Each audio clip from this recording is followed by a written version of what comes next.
Tag দিচ্ছি, টের পাই sir. জনাব মোহাম্মদ আবুল হাশেম। ফেউয়া চিনিস? না স্যার, চিনিস না? না। বাঘের যে বাচ্চা জন্মের পর বাঘের কাছে থাইকা বড় হয়, ওইটা হয় বাঘ। আর যেটা ক্যাটরাইতে ক্যাটরাইতে বাঘের কাছ থেকে সইরা গিয়া বড় হয়, ওইটা হয় ফেউয়া। তোরে আমি এই কেসাটা কেন শুনাইলাম জানিস? না স্যার। এই দুনিয়াতে মানুষ নামদারি কিছু ফেউয়া আছে, লাথি গুতা খাইল তেজ ওঠে না। আরে ছাগল, মাথা ঘুরায় কোনো লাভ নাই, আমি সব জানি। তোর বউ শাশুড়ির সবাই সামনে ওই হারামির বাচ্চা তোর গায়ে হাত দিছে, আমি মনে বড় কষ্ট পাইছি, কারণ আমি তোরে খুব ভালোবাসি। আরে কান্দিস না, কান্দিস না। পুরুষ মানুষের কানতে নাই। যে তোরে মারছে, যার জন্য বিদেশে যাবার টাকা আনতে পারিস নাই, তার উপর কে প্রতিশোধ নিতে চাস না? নিতে চাই, কিন্তু কেমনে নেব? এই অস্ত্র দিয়া। আরে বোকা, গুলি কইরা না, বুদ্ধি দিয়া।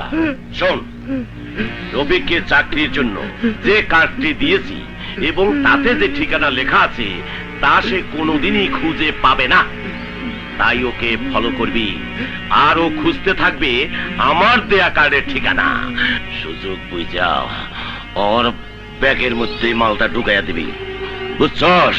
এবার স্যার বুঝতে পারছি, ব্যাগে পিস্তল রাখা পুলিশের খবরটা জানাইতে হবে। এই তো ছাগলের মাথায় মানুষের বুদ্ধি বাইর হয়েছে। যা, মানুষের মতো প্রতিশোধ নে, যা। যা।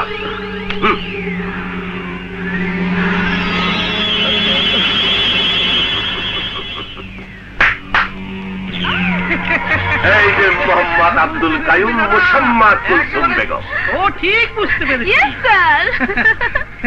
তোমরা দুজনে তো ইংরেজি বাংলা অনেক কিছুই জানো। আগে দাদা।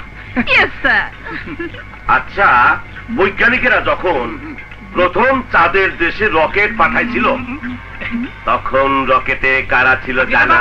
কুকুর কুকুর। কেন পাঠাইছিল?